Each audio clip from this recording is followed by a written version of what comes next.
వాగ్దానం పొంది కూడా దాని ప్రతిఫలాన్ని పొందలేకపోతున్నావు అని చెప్పి నిరాశతో ఉన్నావా?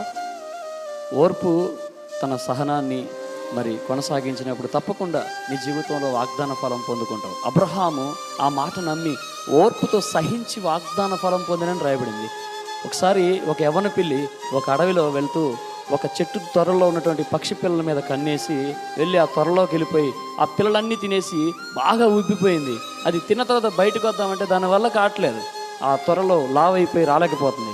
అప్పుడు ఆ దారిన ఒక ముసలి పిల్లి వెళ్తుంటే సలహా అడిగితే, మనవడా సాయంత్రం దాకా ఓపిక పట్టు, నువ్వే వస్తావంటే అప్పుడు ఈ పిల్లికి కోపం వచ్చింది. కానీ సాయంత్రం అయింది, తిన్నది అరిగిపోయింది, ఆ త్వర నుంచి బయటకు వచ్చింది.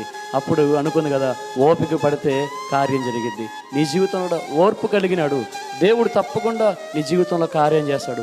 వాగ్దాన ఫలాన్ని స్వతంత్రించుకోబోతున్నావు.